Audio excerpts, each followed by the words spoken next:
Selamat pagi Bapak Ibu Saudara sekalian, Shalom. Shalom, kita bersama-sama merasakan anugerah dan kebaikannya Tuhan yang tidak pernah habis-habisnya. Kita mau bawa ucapan syukur kita pada Tuhan, mari kita berdoa. Tuhan Yesus, terima kasih Tuhan untuk kasih anugerah-Mu Tuhan, penyertaan-Mu Tuhan. Engkau selalu buktikan Tuhan kepada kami ya Bapak, bagaimana Engkau mengasihi kami Tuhan. Bagaimanapun Tuhan keadaan kami ya Bapak, Engkau selalu mengasihi kami ya Bapak. Terima kasih Tuhan untuk saat yang indah Tuhan yang Kau berikan di pagi hari ini Tuhan. Kami mau sungguh-sungguh Tuhan membuka hati kami Tuhan melalui pujian dan penyembahan kami ya Bapak. Kami mau memuji dan memuliakan nama-Mu ya Bapa. Di dalam nama Tuhan Yesus kami siap memberikan yang terbaik. Amin. Mari kita menyanyikan saat ini.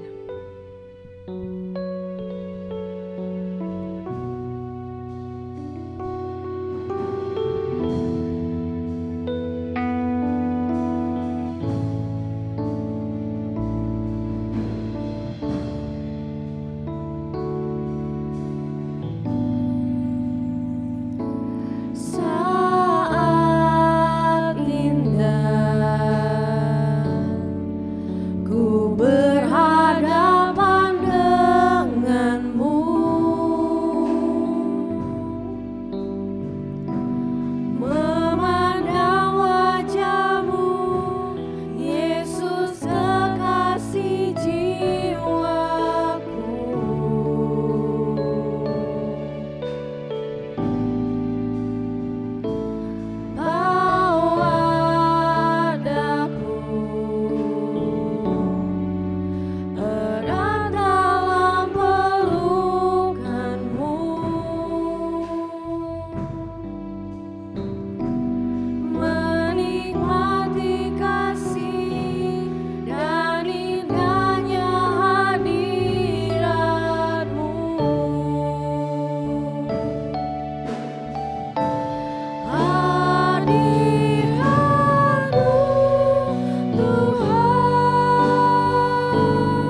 Tuhan.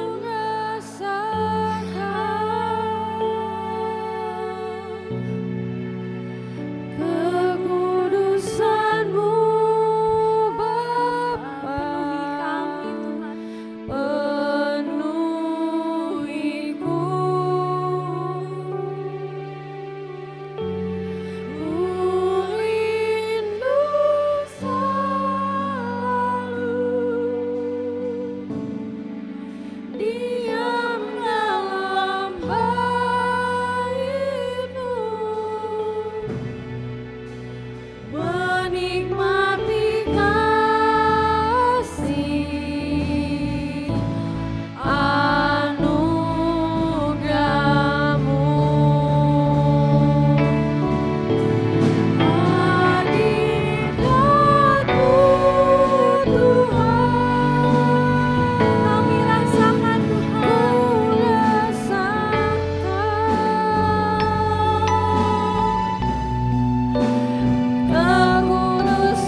kasih Tuhan untuk perjumpaan yang indah ini Tuhan. Terima kasih Tuhan buat kebaikan-Mu. Terima kasih Tuhan untuk segala yang telah Kau berikan Tuhan kepada kami ya Bapa. Kami mau bersyukur, kami mau mengecap syukur Tuhan lewat pujian penyembahan kami ya Bapa. Di dalam nama Tuhan Yesus kita katakan bersama-sama amin. Mari kita puji Dia, sembah Dia. Tuhan Yesus baik.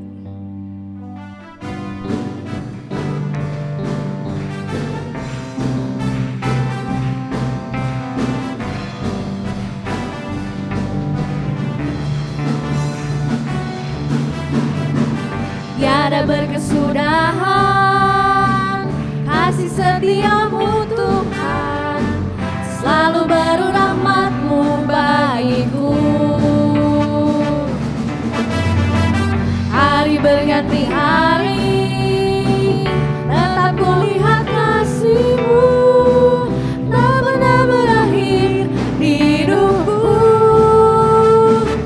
Tuhan Yesus baik, sungguh amat baik, untuk selama-lamanya.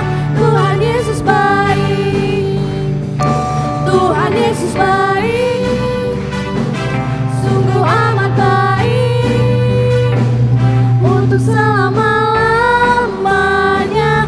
Tuhan Yesus baik. Tiada berkesudahan kasih setia-Mu Tuhan, selalu baru rahmat-Mu bagiku. Hari berganti hari, tetap ku lihat kasih-Mu, tak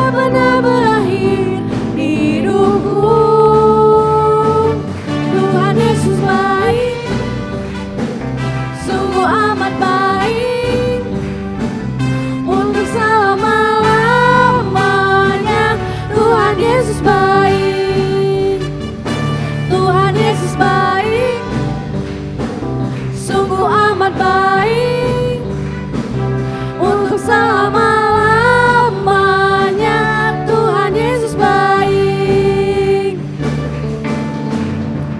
tiada berkesudahan kasih setiamu Tuhan, selalu baru rahmat-Mu bagiku. Amin. Hari berganti hari, tetap ku lihat kasih-Mu, tak pernah berakhir di hidupku. Tuhan Yesus baik, sungguh amat baik untuk selama-lamanya. Tuhan Yesus baik, Tuhan Yesus baik, sungguh amat baik untuk selama-lamanya. Tuhan Yesus baik, Tuhan Yesus baik, sungguh amat baik untuk selama-lamanya. Tuhan Yesus baik, Tuhan Yesus baik, sungguh amat baik untuk selama-lamanya. Tuhan Yesus baik untuk selama-lamanya, untuk selama-lamanya, dari selama-lamanya sampai selama-lamanya. Tuhan Yesus baik. Amin. Pujian dan kemuliaan bagi nama Tuhan. Tuhan Yesus baik. Mari kita bangkit serukan namanya.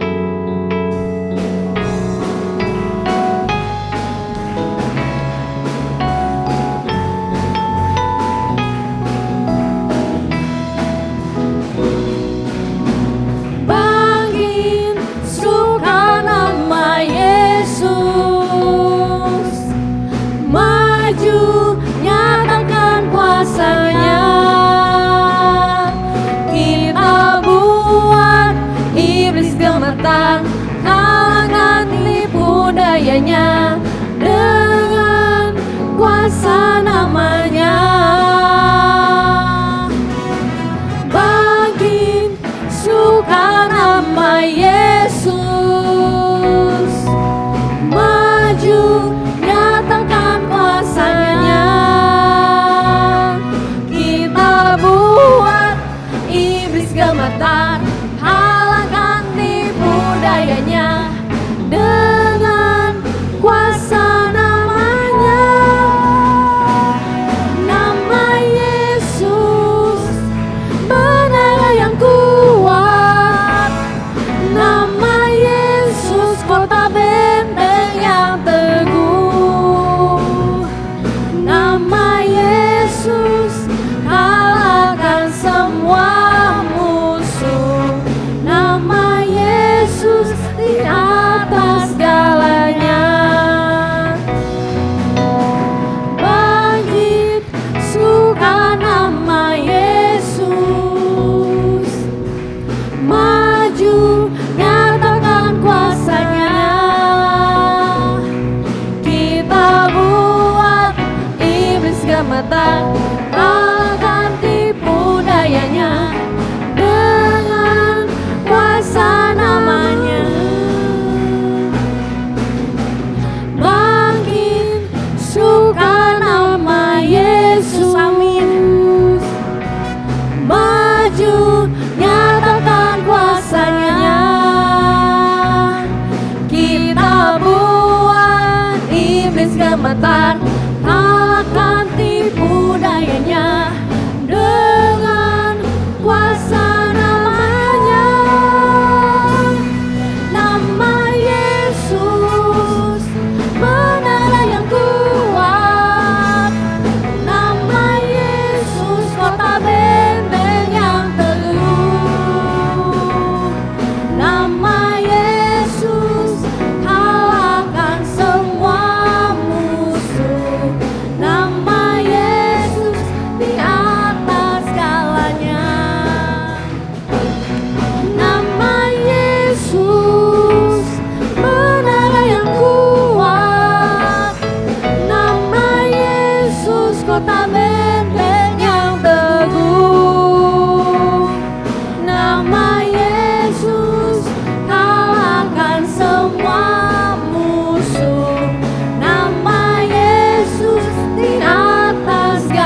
Bapak Ibu silakan duduk kembali. Kita punya satu nama yang tidak pernah tergoyahkan. Amin. Kita percaya sama-sama. Kita mau siapkan hati kita untuk menerima firman Tuhan. Sebelumnya mari kita siapkan hati kita. Kita renungkan setiap kata dalam lagu ini ya Bapa. Yesus, namamu indah.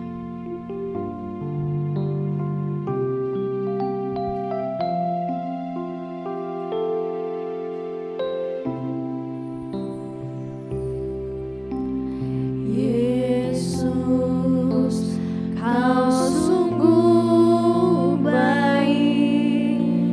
Yesus, namamu indah. Yesus, ku cinta kau selalu. Ku tinggikan, ku agungkan selamanya. Mau memujimu, ku selalu pujimu. Ku mau menyembahmu, ku selalu sembahmu. Kau yang layak terima semua pujian. Kemuliaan hanya bagi Tuhan.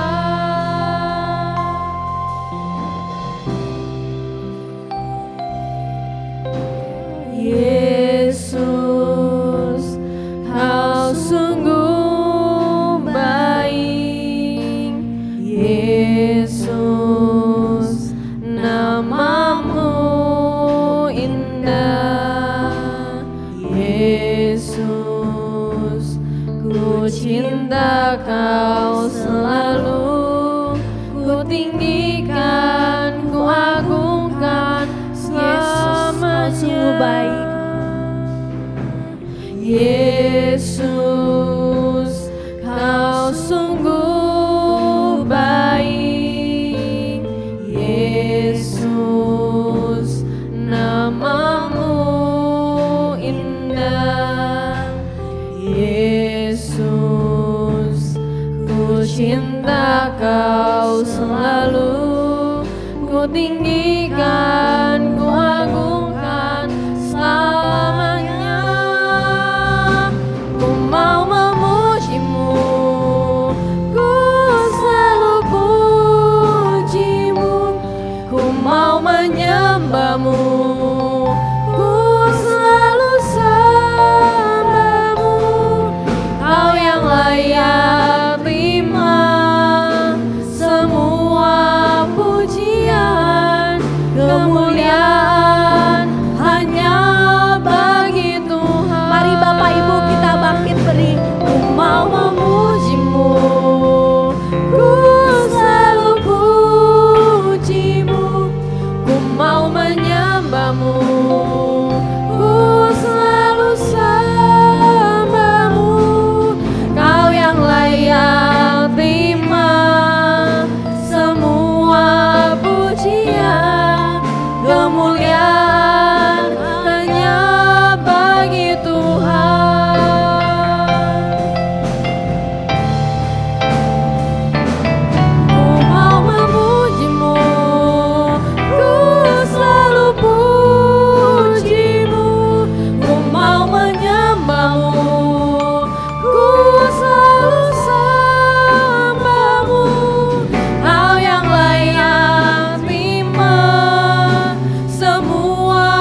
bagi nama-Mu ya Tuhan.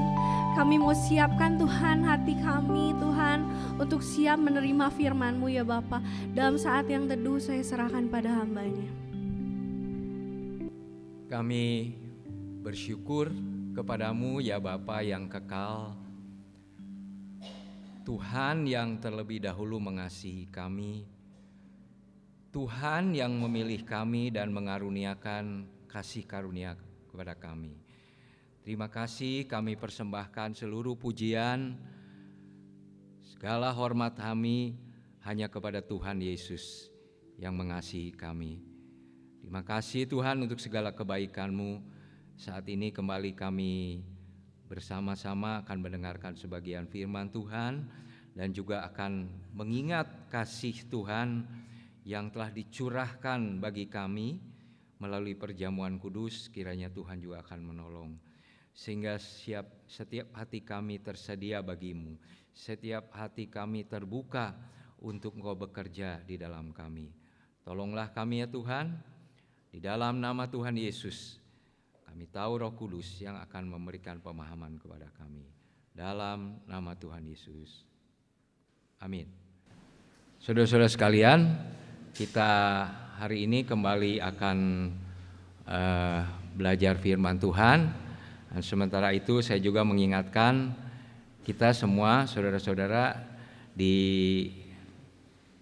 sejak 8 Mei kita bersama-sama berdoa selama 100 hari sampai pada nanti 16 Agustus ya. Jadi saudara satu kali pasti akan kebagian ya, akan diberitahu saudara berdoa. Jadi ikut andil, ikut serta dalam rangkaian doa 100 hari ini bersama-sama untuk bangsa kita, untuk gereja, untuk saudara-saudara seiman kita yang kita bisa sama-sama doakan untuk supaya kita makin hari semakin bertumbuh di dalam Tuhan, bahkan lebih lagi semakin hari semakin setia kepada Tuhan. Mari saudara-saudara kita akan membaca beberapa bagian firman Tuhan. Yang pertama kita akan membaca Yohanes 14 ayat 16 bersama-sama. Aku akan minta kepada Bapa dan Ia akan memberikan kepadamu seorang penolong yang lain supaya Ia menyertai kamu selama-lamanya, yaitu Roh kebenaran. Diulang ya. Yuk kita ulang.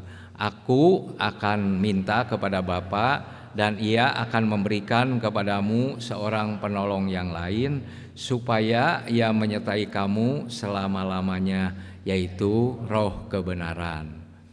Jadi yang aku minta, aku itu siapa saudara? Siapa yang minta? Aku itu, kata aku itu pengganti kata siapa itu? Aku ini atau aku siapa? Yesus. Yesus minta kepada Bapa untuk kita ya. Jadi Yesus minta kepada Bapa supaya Dia memberikan penolong yang lain. Di Yohanes ini kata penolong juga diterjemahkan sebagai penghibur. Tetapi kalau di dalam bahasa Yunaninya sama ya. Itu baik penghibur maupun penolong menggunakan kata parakletos ya. Penghibur, penolong itu Roh Kudus atau Roh kebenaran. Jadi saudara jangan bingung dengan kadang-kadang di Alkitab itu ada sebutan-sebutan, disebutnya ada atribut ya, atribut dari Tuhan Yesus, atribut dari Roh Kudus ya. Kalau ditanya Roh Kudus itu sama dengan Roh Yesus, sama saudara ya. Sama dengan Roh Allah ya sama ya. Seperti begitu ya. Jadi aku akan minta kepada Bapa, Ia akan memberikan kepadamu seorang penolong yang lain. Ayat ini seingat saya kemarin ini juga disampaikan oleh Pak Leri ya. Dan menyertai kamu selama-lamanya. Ini sejalan dengan beberapa ayat di alam Alkitab bahwa Tuhan itu menyertai kita selama-lamanya ya. Saudara lagi rajin baca Alkitab, Tuhan menyertai saudara ya. Saudara lagi lupa baca Alkitab, Tuhan menyertai saudara. Saudara misalkan suami istri lagi bertengkar nih ya. Tuhan menyertai saudara, karena Dia menyertai saudara itu bukan karena saudara punya syarat-syarat tertentu dipenuhi kemudian Tuhan menyertai.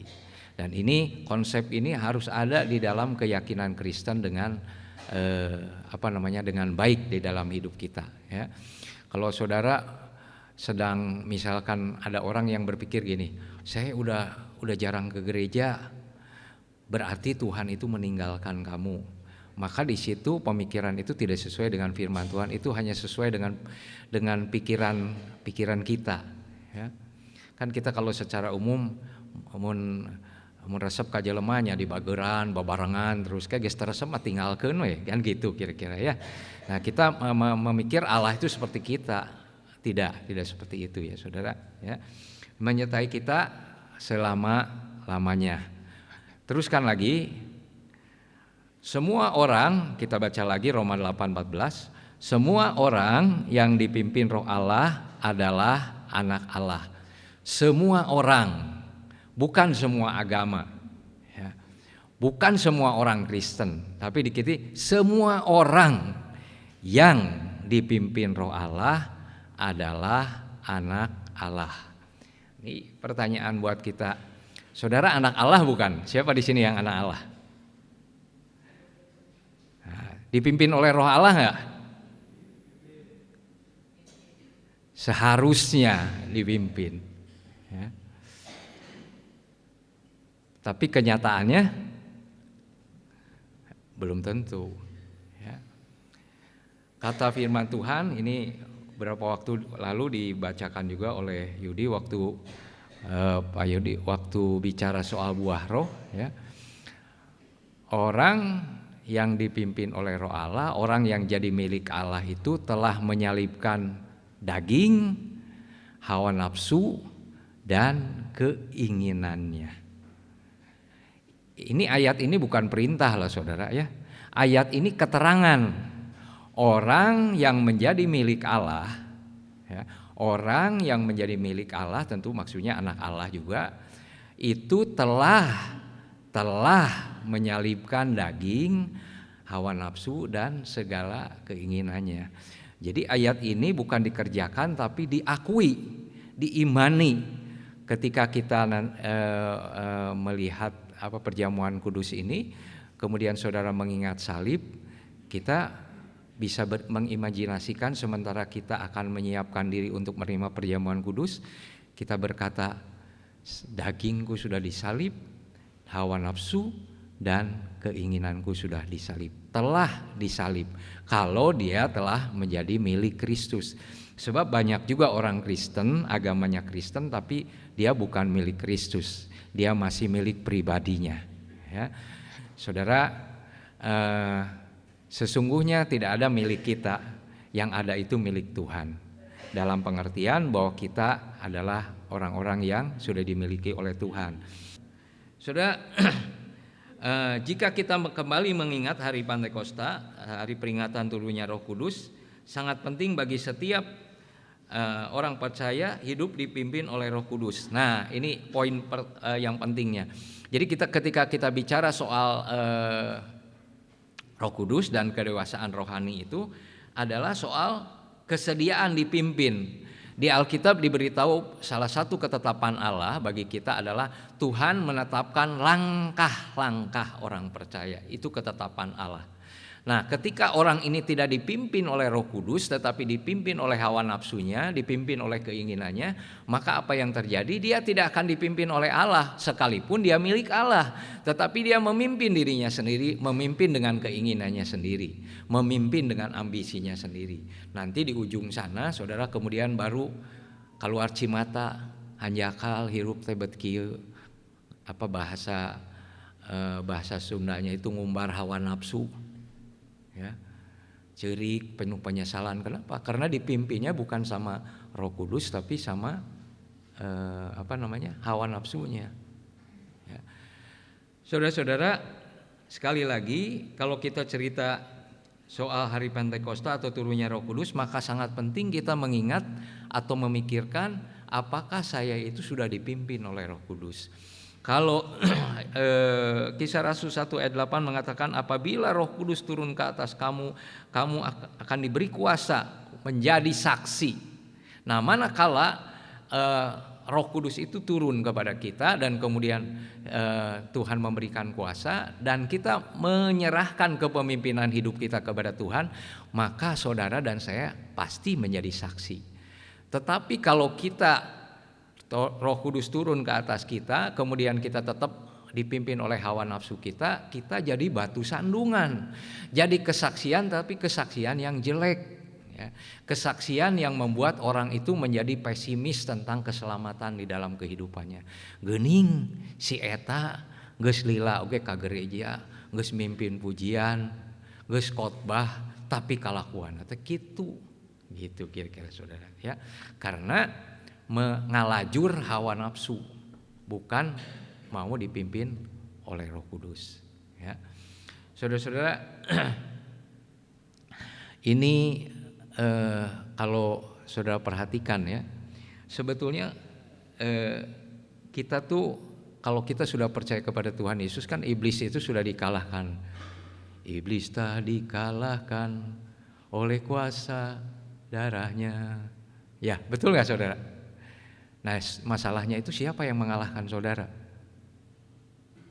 Yang mengalahkan saya, yang mengalahkan saudara siapa? Ya, ketundukan kita kepada Tuhan. Kalau enggak, kita tetap mau di depan. Ya gitu, ya. Saudara-saudara, kita kalau anak Tuhan itu visinya bukan itu. Tuhan Yesus semakin besar, kita semakin kecil. Kita tuh semakin di belakang. Ya. Kalau kata Tuhan, mah enggak kapayun, baru kita teh kapayun, ya. Tapi ada orang yang pengen di depan, ya. Orang kan layak ada di depan, saya seperti itu, ya. Tetapi kalau kita ngerti pimpinan Roh Kudus dalam hidup kita ada di belakang tidak jadi masalah, tapi pengaruhnya ada di depan, saudara. Tapi banyak orang yang ada di depan tapi nggak ada pengaruhnya dalam kehidupan kita karena tidak dipimpin oleh Roh Kudus, ya. Saudara-saudara, kerohanian kita bertumbuh dan semakin dewasa, hidup kita akan semakin serupa dengan Kristus dan menghasilkan buah apabila saudara dan saya hidup dipimpin oleh Roh Kudus. Ya. Pertanyaan bagi kita semua, saudara kembali lagi dipimpin oleh siapa? Ya, saudara dipimpin oleh siapa? Ya, itu yang menentukan kualitas kehidupan kita. Saudara, kita tuh hidup bertumbuh namanya, bukan disulap, ya. Jadi langsung aja bisa semua, enggak. Tapi bertumbuh seperti orang. Kalau kita kata firman Tuhan, kita ini murid Kristus karena murid itu belajar itu bukan satu hari, ya. Tapi berhari-hari sampai bertahun-tahun sampai nanti Tuhan Yesus menjemput kita kembali bersama-sama untuk tinggal di dalam kekekalan selama-lamanya. Jadi pembelajaran itu terus berjalan terus, ya. Bahkan ketika nanti usia kita tak bertambah, tetap kita belajar. Saudara, firman Tuhan itu kan begitu panjang, begitu banyak hal, ya. Bahkan pencapaian kita menjadi serupa dengan Kristus kan bukan sesuatu yang mudah, ya. Barangkali kalau ada orang yang senang masak, ya, kemudian dia melihat ada masakan orang lain, aduh ini enak pisan bener ya, kumahanya masakna, ya. Kemudian dia coba sekali, ya, 2 kali, tapi kurang ngeunah keneh, ya. Dia tanya lagi, mungkin cara masukin sayurnya atau cara mengolahnya diubah, ya. Kemudian sampai 1 kali, sudah beberapa kali coba, wah karek ieu ya karasana bener seperti apa yang dia pikirkan itu, ya. Itu bisa berulang-ulang, apalagi kita menjadi serupa dengan Kristus itu memang bukan pekerjaan sehari, ya. Jadi kalau saudara dan saya berpikir kita sama-sama pengen serupa dengan Kristus, tingkat pertumbuhan kita juga beda-beda, ya. Ada yang responnya cepat, ada yang responnya pelan. Waktu saya bekerja di satu perusahaan asuransi, ya,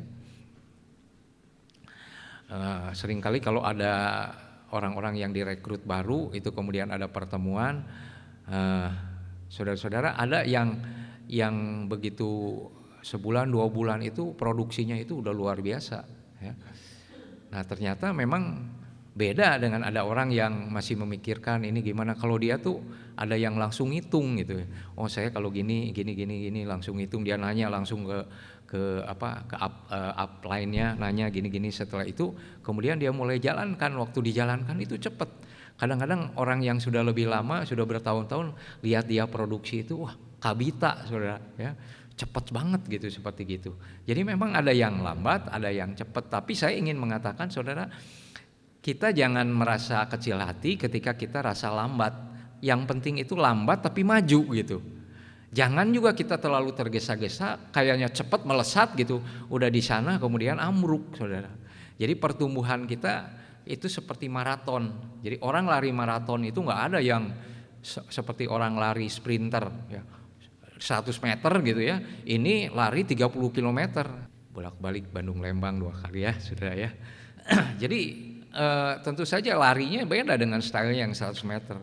Kalau orang 30 km larinya kayak 100 meter, mungkin 500 meter guys pingsan saudara.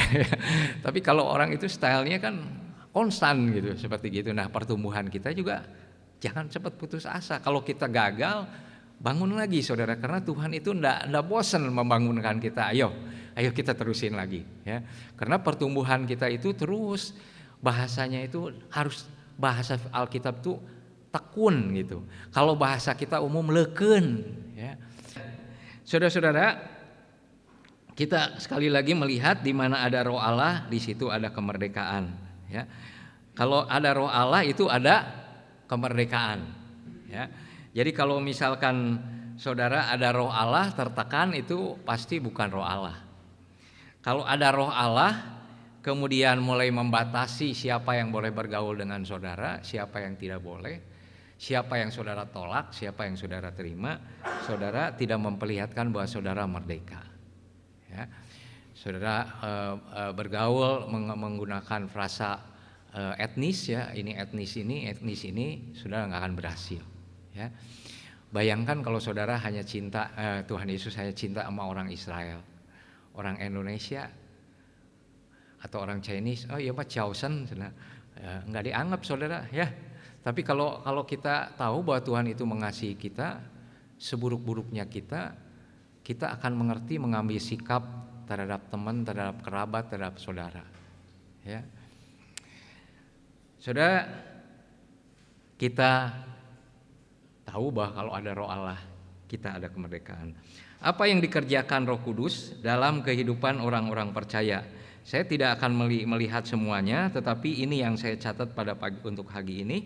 Kita akan melihat Yohanes 14 ayat 16 sampai 18. Roh Kudus menyertai kita selama-lamanya ya.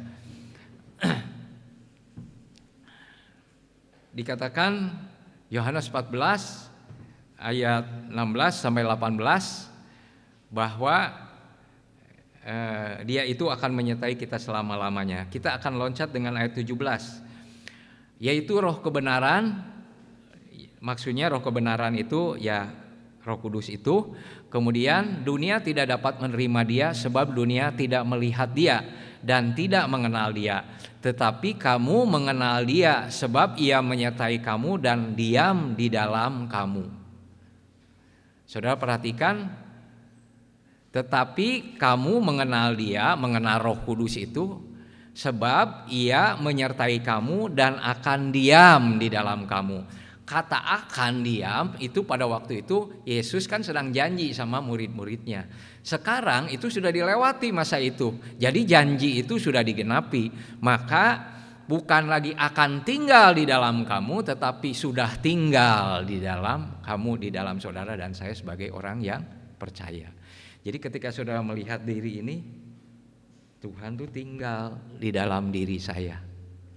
Coba saudara pegang ininya, dadanya ditepuk-tepuk, kemudian ngomong, Tuhan tuh tinggal di sini. Mau ngomong saudara, sok sendiri ngomong ya. Tuhan itu tinggal di dalam diri saya. Saudara-saudara, Allah itu tinggal. Dahsyat tuh kan? Ya. Allah tinggal di dalam diri kita. Allah tinggal di dalam diri kita. Ya.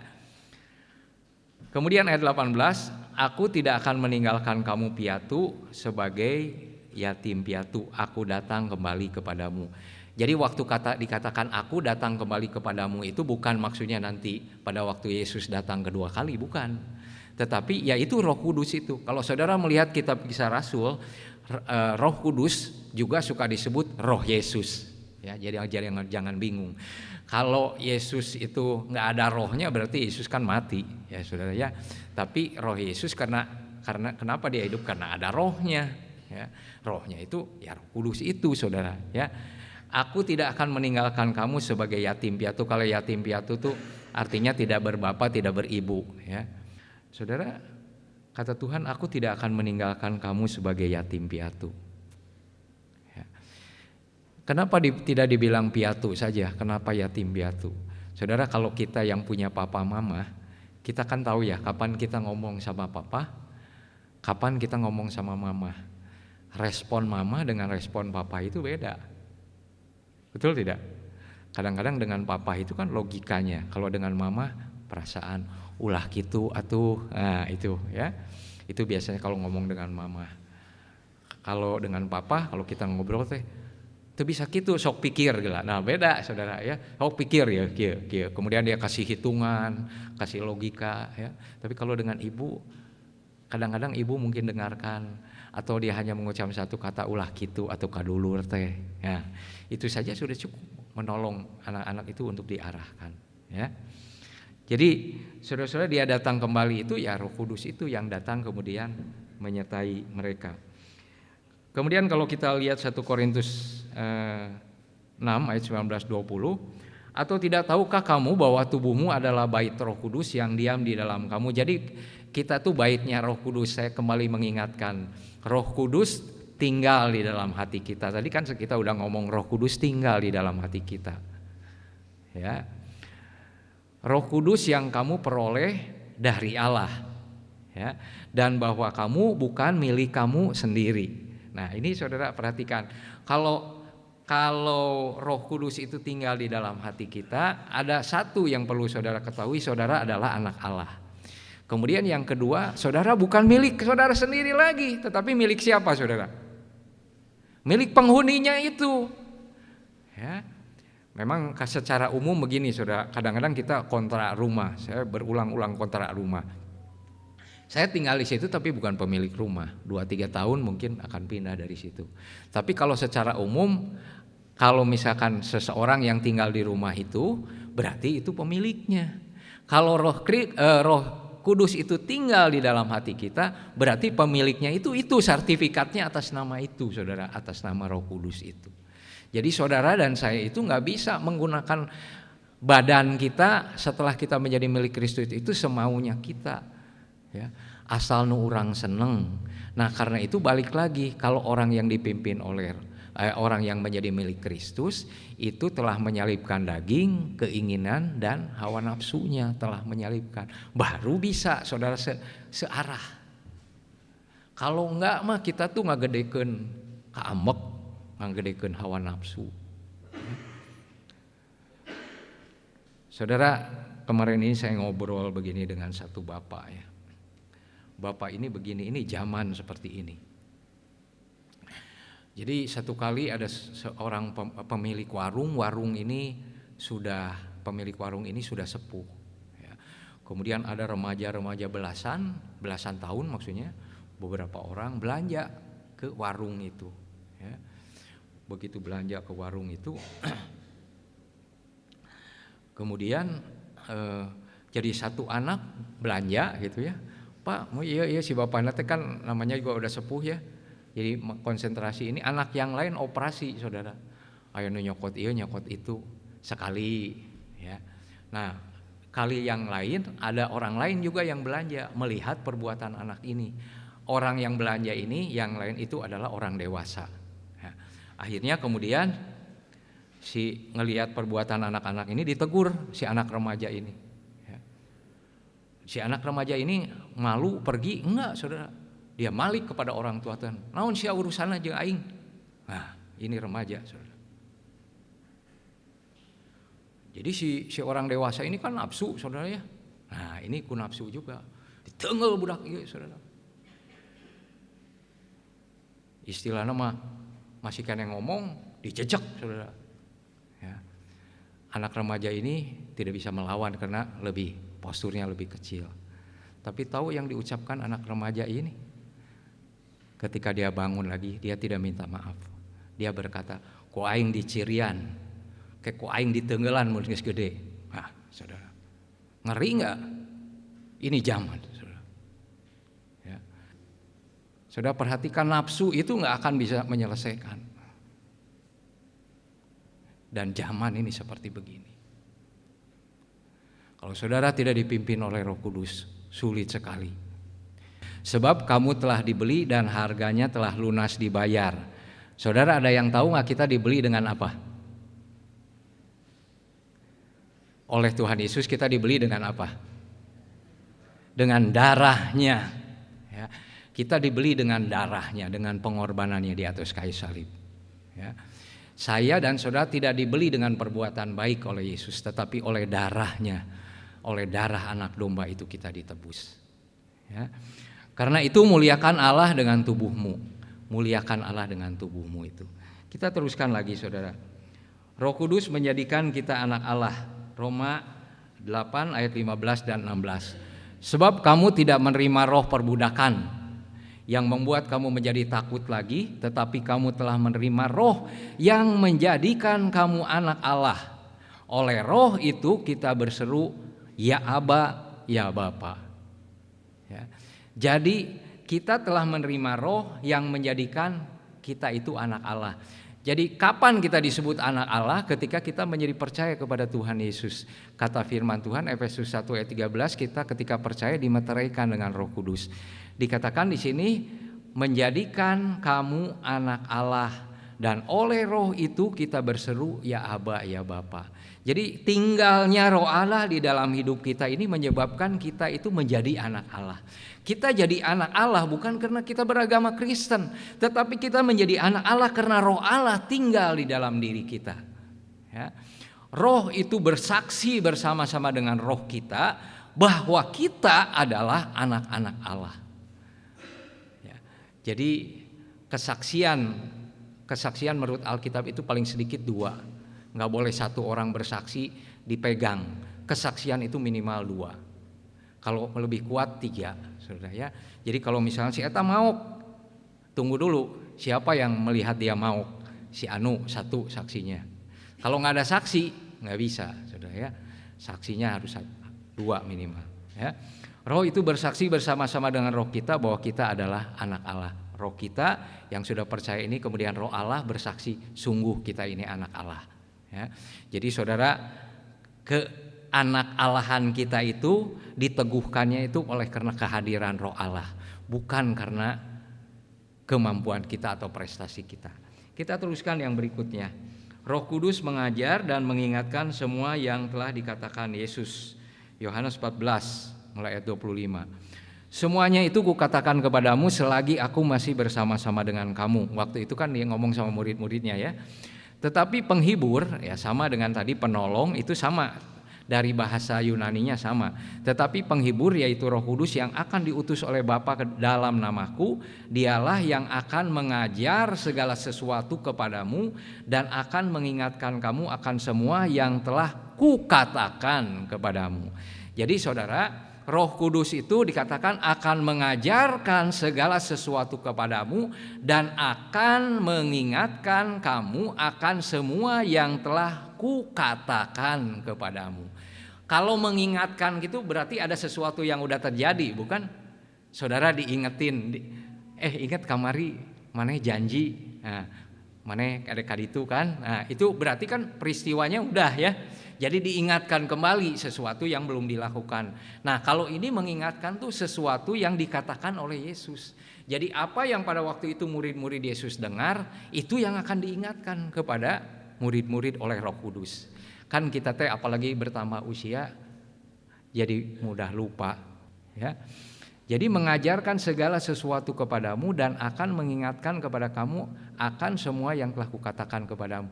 Saudara, kita secara umum Alkitab itu akan bicara kepada saudara, makanya saudara perlu membaca Alkitab supaya ketika ayat itu dibutuhkan, Roh Kudus akan ingetin kepada saudara, menguatkan saudara. Satu contoh saudara, dulu saya pernah jadi guru les ya, dan dari penghasilan ngelesin itu saya hidup. Nah, kemudian saudara-saudara, suatu pagi itu ada ayat yang saya baca, dan kemudian saya ingat sepanjang hari itu perkataannya gini, jangan takut. Ya. Jadi ayat itu diingatkan kepada saya, jangan takut. Aku ini Allahmu, aku ini Tuhanmu. Saya ngomong sama Tuhan gini pagi-pagi, Tuhan, saya membaca ayat ini tuh kayaknya pagi ini saya nggak takut, lagi nggak ada ketakutan gitu. Ya. Nah kemudian saudara-saudara, ya sudah, saya doa seperti itu, kemudian mulai jalan. Nah begitu ngelesin yang pertama, murid les yang pertama gini, Pak katanya hari ini saya les terakhir, jadi maksudnya keluar gitu ya. Satu saudara ya, keluar. Ya udah biasa ya, namanya orang les mah berhenti ya nggak apa-apa, kunaon jadi ambek gitu ya. Nah kemudian saudara ngelesin yang kedua teh mau berhenti juga, mau berhenti dua. Nah baru ayat itu ingat saya, jangan takut, karena gini saudara, saya pada waktu itu lagi nyicil motor ya. Ari ya duit lesnya ngurangan, nyicil motornya di mana saudara ya. Tapi waktu Tuhan mengatakan jangan takut itu menguatkan saya. Kata saya teh, Tuhan terima kasih, berarti pagi-pagi teh Tuhan udah mempersiapkan saya untuk menghadapi hal yang akan terjadi di siang hari dan sore itu, yaitu jangan takut, karena saya itu hidup bukan dari uang les, tapi saya hidup dari anugerah Tuhan ya. Saudara hidup juga bukan dari gaji ya, bukan dari penghasilan usaha saudara hidup dari anugerah Allah ya. Berapapun besarnya penghasilan saudara, berapapun besarnya gaji saudara, jangan berbesar hati, jangan sombong, jangan besar kepala ya. Tetapi ketahuilah itu adalah anugerah Tuhan ya, anugerah Tuhan. Jadi akan mengajarkan segala sesuatu kepadamu. Saya percaya juga Tuhan itu akan berfirman secara pribadi. Misalkan begini, manakala saudara dan saya suatu kali misalkan kita sedang nyari kerjaan, tiba-tiba lama sekali nggak dapat kerjaan, akhirnya saudara-saudara dipanggilnya teh bukan satu tapi 3 sekaligus dipanggil untuk wawancara. Setelah itu bingung kan asalnya minta supaya ada kerjaan. Lama nggak dapat kerjaan, akhirnya dapat kesempatan 3 perusahaan langsung. Nah ketika 3 perusahaan ini, saudara kan harus memilih, nggak mungkin bekerja di 3 perusahaan, salah satu saudara pilih. Nah ketika itu saudara berdoa kepada Tuhan, tentu Roh Kudus akan memimpin saudara secara spesifik ya, kepada saudara dan kepada saya secara spesifik. Pilih yang ini. Kalau jodoh misalkan, atau kalau usaha apa saja yang saudara mungkin perlu minta kepada Tuhan, saudara bisa memilihnya. Nah, tetapi saudara, kalau saudara punya hutang, saudara jangan berdoa kepada Tuhan, Tuhan itu bayar saudara, geus teu kudu nanya ka Roh Kudus eta mah. Hutang ya bayar saudara ya. Entong pura-pura Roh Kudus ya. Itu udah jelas ya. Kalau saudara ada orang yang salah kepada saudara, saudara perlu berdoa mengampuni atau tidak? Orang ini ampuni atau tidak? Perlu berdoa gitu nggak? Ampunilah kami seperti kami juga mengampuni orang yang bersalah kepada kami. Tapi ada orang Kristen yang berdoanya bukan begitu. Ampunilah kami walaupun kami tara ngampuni kepada orang yang bersalah kepada kami. Eta namanya Kristen hayang menang sorangan. Saya jamin saudara, kalau saudara nggak ngampuni orang lain, nggak ada sejahtera. Kalau sejahtera itu sejahtera semu, damai sejahtera yang sesungguhnya. Karena saudara diampuni, saudara juga mengampuni orang lain. Tidak ada kesalahan terlalu besar di dunia ini yang kita berkata tidak bisa diampuni. Toh Rasul Paulus yang membunuh umat Tuhan bisa diampuni oleh Tuhan. Kita juga sama akan memperoleh seperti itu. Jadi atau pengalaman Roh Kudus bisa secara pribadi, itu yang saya ngomong tadi seperti itu, juga yang secara umum yaitu Tuhan itu akan mengingatkan firman-Nya kepada kita. Karena itu kita baca Alkitab. Kalau kita mau nggak baca Alkitab, saudara, Roh Kudus mau ingetin apa sama saudara? Paling kita ingat kesalahan orang lain, ya, kagorengan batur. Ya. Tapi kalau saudara baca Alkitab itu didesak, saudara, hal-hal yang nggak baik itu didesak. Sampai kalau saudara ingat itu, ingat bagaimana mengampuni, ingat bagaimana menjadi berkat, ingat bagaimana mengasihi orang lain seperti itu. Karena firman Tuhan ini pengaruh kepada saudara. Ketika secara disebutnya secara spontan, ya, ketika mungkin saudara disakiti, itu yang keluar, Tuhan ampunilah mereka. Seperti begitu. Kalau kita sering baca Alkitab, Tuhan yang akan mengingatkan kepada kita, Roh-Nya yang kudus. Kita teruskan lagi.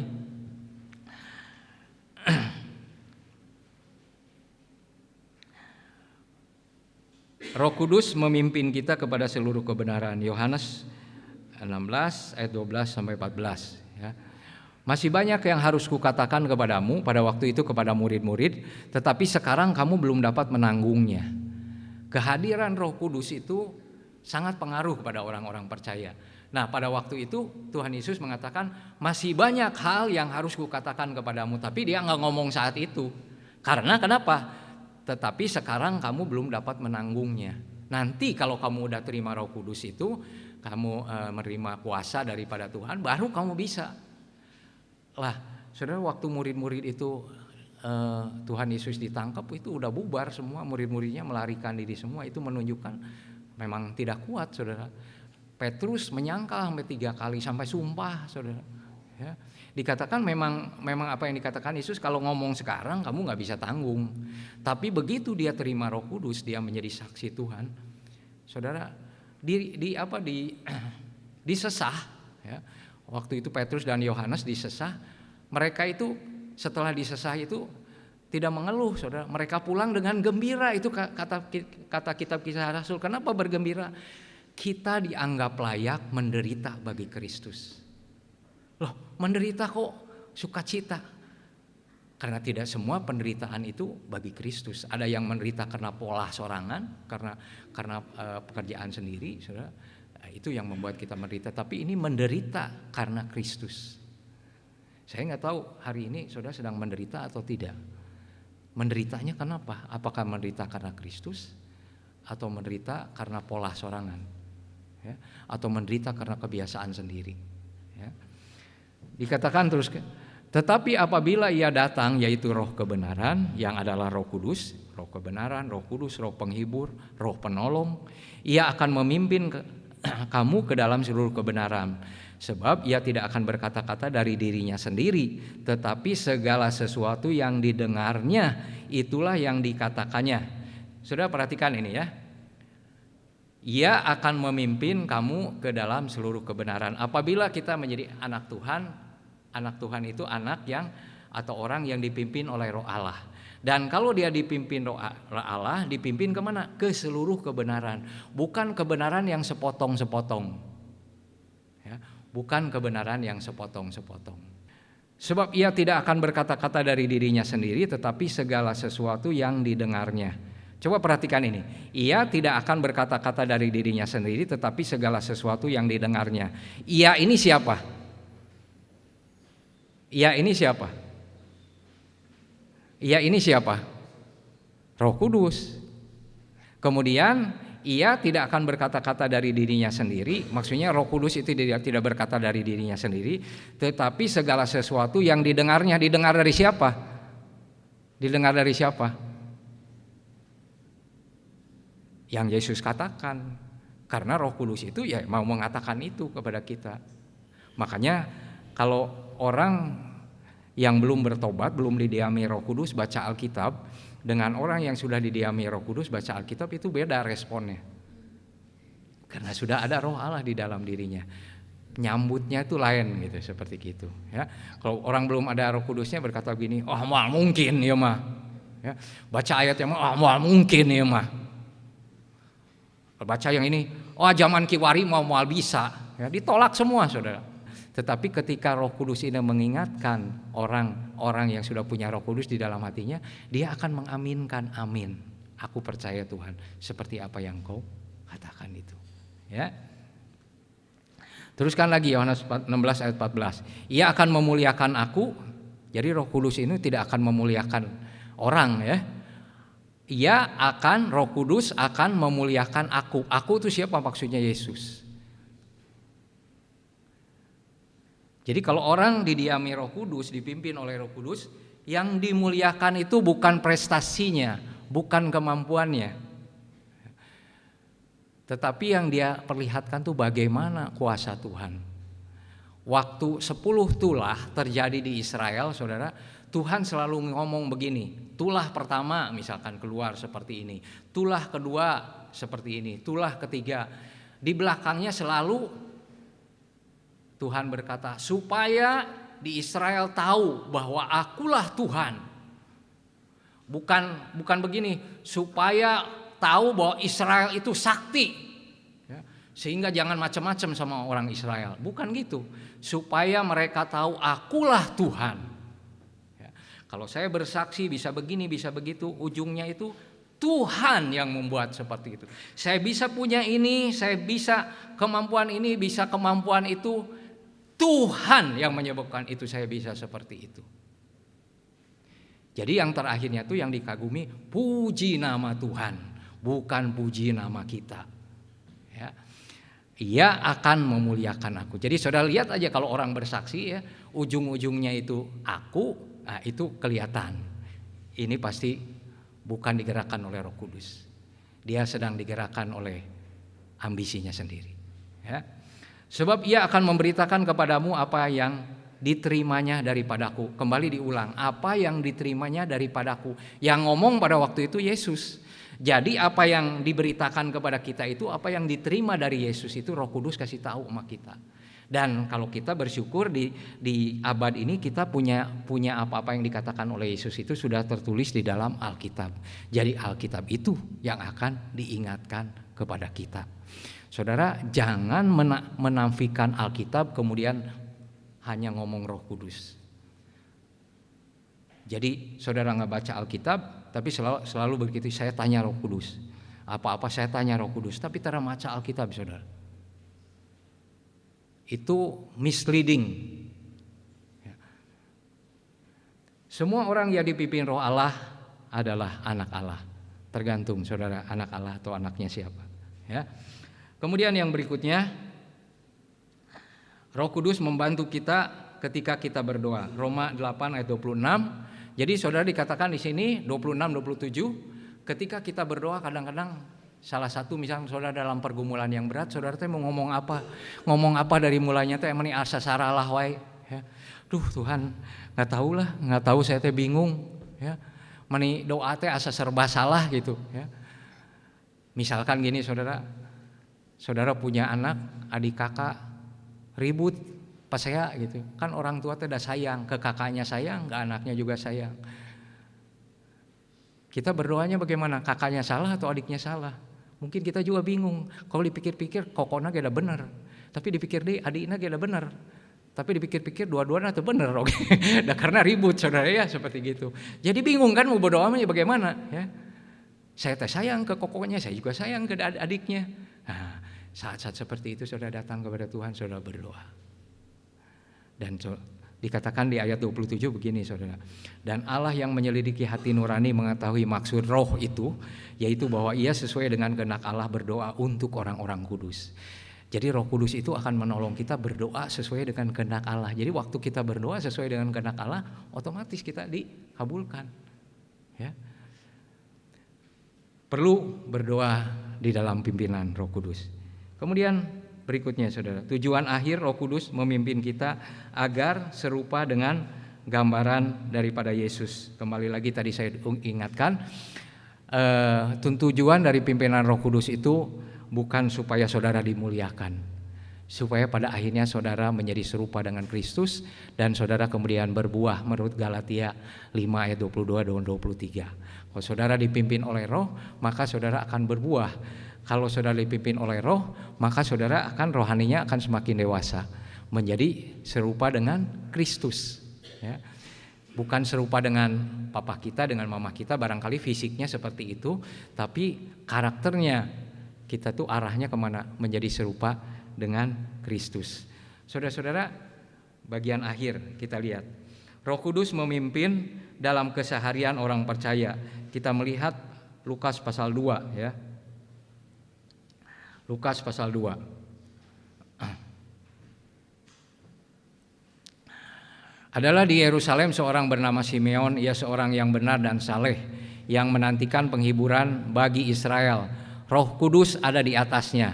Saya ingin meng-highlight ini, Roh Kudus ada di atasnya.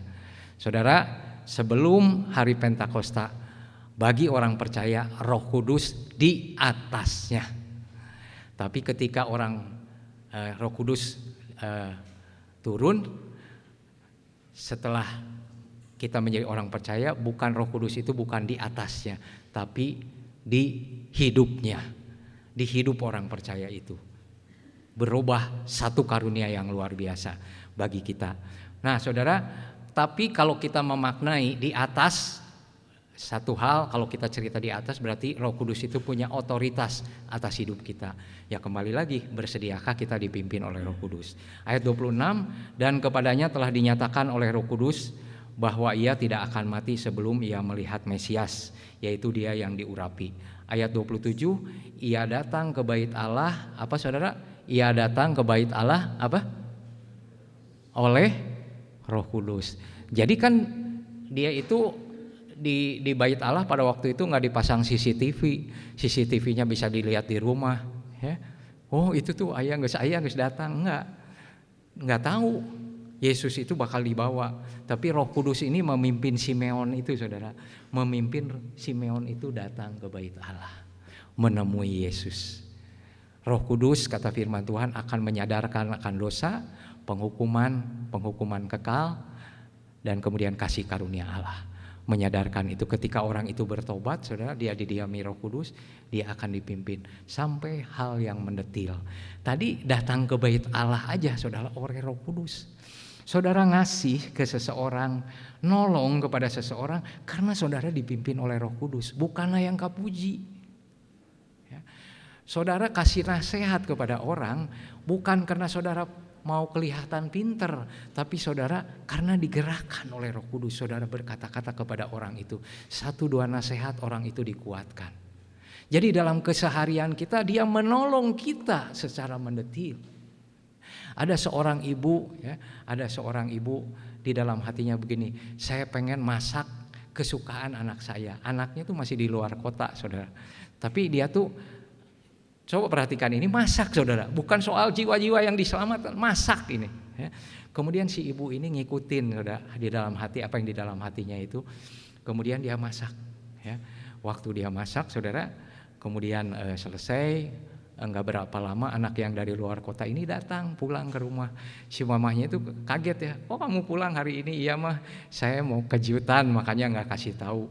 Terus mamahnya ngerasa seneng gini, tuh mamah juga udah masakin masakan kesukaan kamu.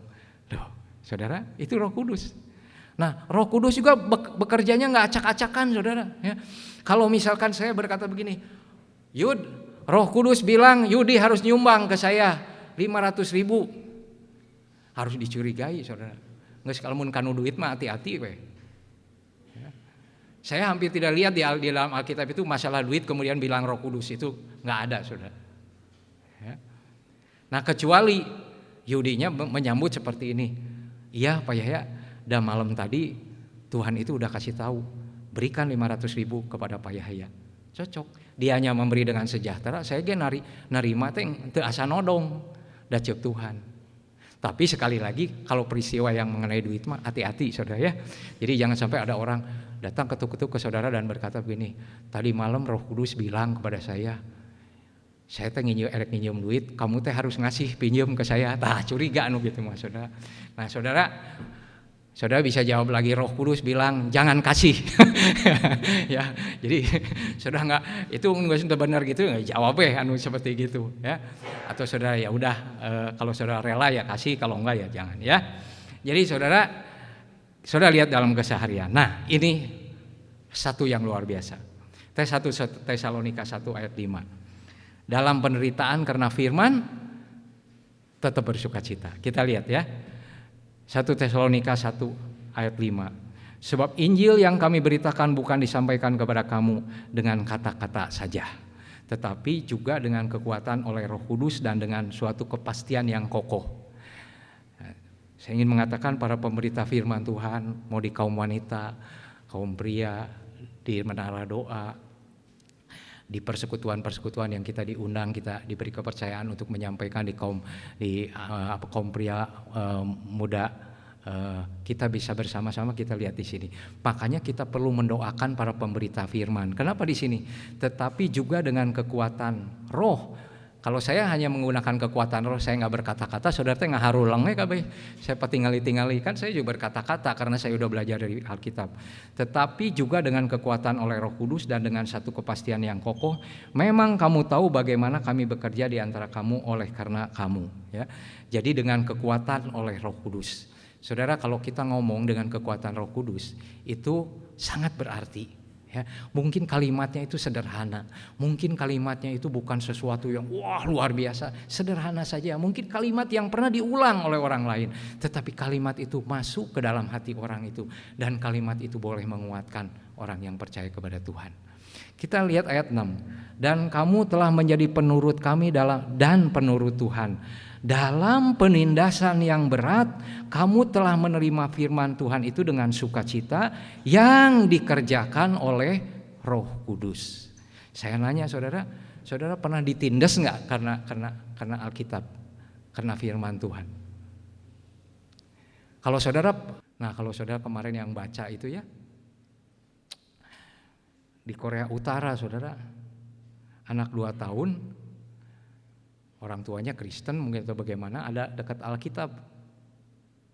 Jadi anak bayi 2 tahun ini di dekatnya ada Alkitab.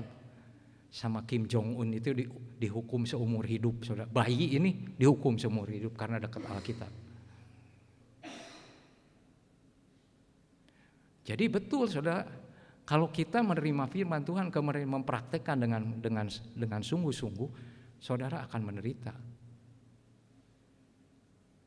Yesus saja sampai mati disalib, murid-murid juga kebanyakan martir. Ya. Saudara di tengah pekerjaan, di tengah teman-teman usaha, saudara akan mengalami. Kalau saudara mempraktikkan firman Tuhan, tapi kalau saudara ngikutin apa yang dunia katakan, mual, dijamin ke saya mual menderita, saudara, mual, senang weh, wah kadieu senyum, kaditu senyum, oh nu ngabaeudan. Kalau saudara ngilukeun dunia. Saya suka ngomong yang umum karena saya juga dulu pernah beridar-idar di antara tenaga marketing. Ya. Salah satunya saya selalu ngomong gini, kalau misalkan mereka ngariung, sales itu ngariung, salah satu saudara omongan yang dibicarakan itu adalah soal bonus, soal pelitnya bos misalkannya, teu cengli bos teh gini-gini, itu satu. Nu kadua saudara juga ini percakapan kadang-kadang ada dengan ibu-ibu, apalagi saudara nu jorang. Ya. Tahu yang jorang enggak saudara? Kadang-kadang sesurian, kalau sales dengan sales. Coba kalau satu aja lagi jorang kayak gitu. Misalkan saudara kebetulan ingat nih ini teh teman satu iman, bukan satu gereja tapi seiman. Dia anu ngamimitian ngomong jorangnya gitu ya. Kemudian kita sebagai anak Tuhan ngomong gini, kamu teh ulah ngomong jorang wae atuh, kita teh anak Tuhan teh harus menjaga kekudusan. Mungkin dikepeskeun saudara. Geus lah, eta mah di gereja, ya mah di dieu. Nah, kira-kira seperti itu. Mana mah sok suci. Nah, nanti yang lainnya ikut kan. Iya, ai keur urang keur kieu mah geus lah. Pohokeun di gereja, di luar mah di luar. Dan kalau saudara menyetujui itu, saudara banyak teman. Tapi ketika saudara tidak menyetujui, barangkali suatu kali kalau ngariung, sales bareng ngariung itu, saudara moal aya nu ngajak ngomong. Ya, ulah si ieu mah pendeta. Ya, seperti begitu. Nah, tapi balik lagi saudara, ada 3 pertanyaan. Mari kita baca pertanyaan itu saudara. sebelum kita perjamuan kudus? Apakah saudara anak Allah? Saudara menjawab sendiri ya. Kemudian, apakah saudara dipimpin oleh Roh Allah? Apakah saudara mau dipimpin oleh Roh Kudus? Roh Kudus, Roh Allah sama. Mau nggak dipimpin oleh Roh Kudus? Kalau saudara menjawab tidak mau, berarti soal saudara status anak Allah itu kembali lagi ke pertanyaan nomor 1. Pertanyaan 3, bersediakah saudara diubah oleh Roh Kudus semakin hari semakin serupa dengan Kristus? Kalau saudara berkata, menurut renungan saudara sudah menerima apa yang Tuhan mau kerjakan di dalam saudara Roh Kudus ini, saudara akan mengalami kebaikannya sepanjang hidup kita.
Saudara, kalau kita mengingat apa yang kita akan lakukan ini, saudara dan saya harus mengingat salib Kristus. Kalau kita mengingat salib Kristus, kata firman Tuhan, bagaimana caranya Tuhan melunaskan hutang dosa kita? Dengan cara memakukannya di kayu salib itu, dosa kita sudah diselesaikan. Ketika kita melihat salib, bagaimana memaknai salib bagi hidup kita? Aku sudah disalib bagi dunia ini dan dunia bagiku. Aku sudah menyalibkan dagingku, keinginan dan hawa nafsuku. Dan ini menjadi bermakna bagi kehidupan kita ketika kita mengenang kematian Tuhan Yesus bagi kita melalui perjamuan kudus. Mari kita bangkit berdiri. Dengarlah firman Tuhan. Dan ketika mereka sedang makan, Yesus mengambil roti, mengucap berkat, memecah-mecahkannya, lalu memberikannya kepada murid-muridnya dan berkata, ambillah, makanlah, inilah tubuhku. Kita memakan dengan iman.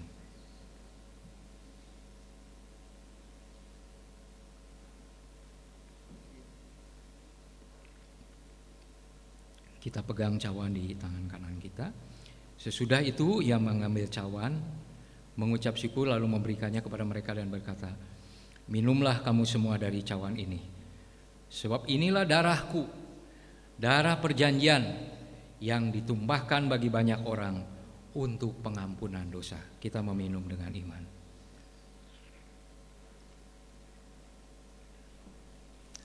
Kita bersyukur masing-masing.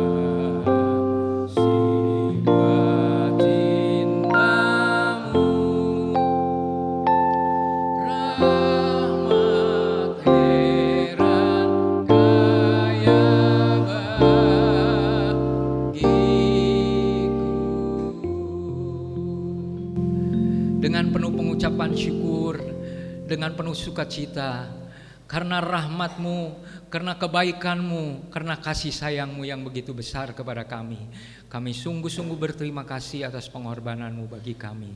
Ketika Engkau mengampuni kami, ketika Engkau mengangkat kami menjadi anak-anak-Mu Tuhan, ketika nama kami dituliskan dalam kitab kehidupan, ketika kami percaya Engkau memeteraikan dengan Roh-Mu yang kudus sebagai tanda bahwa kami adalah milik-Mu. Kami bersyukur ketika kami percaya Engkau memindahkan kami dari maut kepada hidup. Kami percaya Engkau yang sudah melakukannya bagi kami. Engkau menempatkan kami di surga karena Engkau mengasihi setiap kami. Tuhan Yesus, biarlah kasih itu bukan berhenti di kami, tetapi kasih itu terus mengalir, terutama bagi orang-orang yang belum percaya, belum mengenal kasih-Mu Tuhan, supaya pada akhirnya mereka boleh beriman dan percaya kepada Tuhan Yesus dan diselamatkan. Terima kasih Tuhan, Engkau yang sudah memimpin ibadah ini dari awal sampai akhir.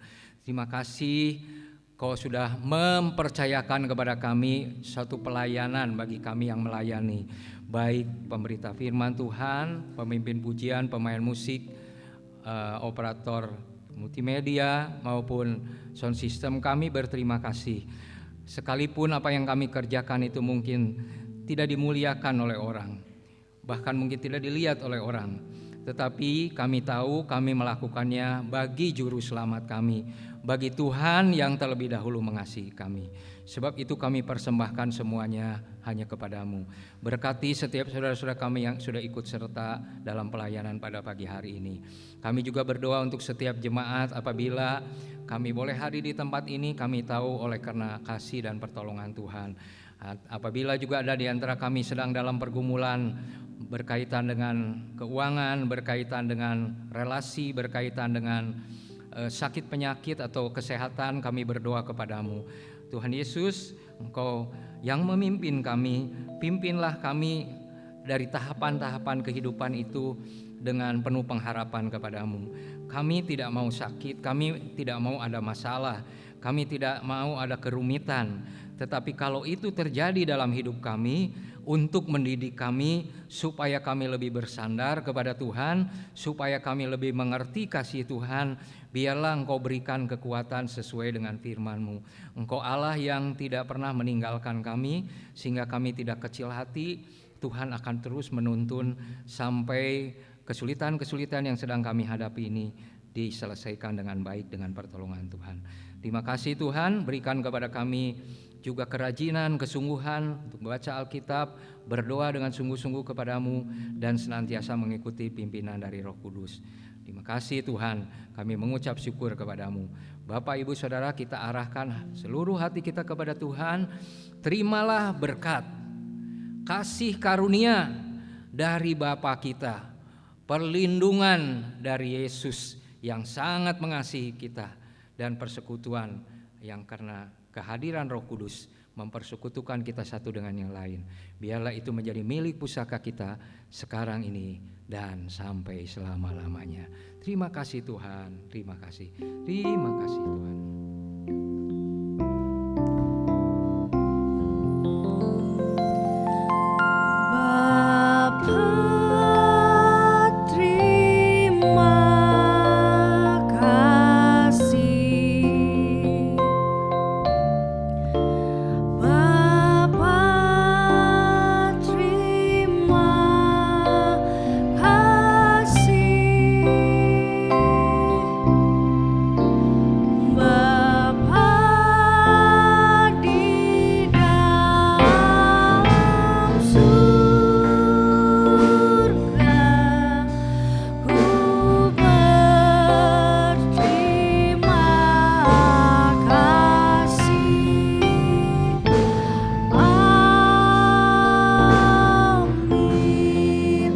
Selamat hari Minggu, Tuhan Yesus memberkati.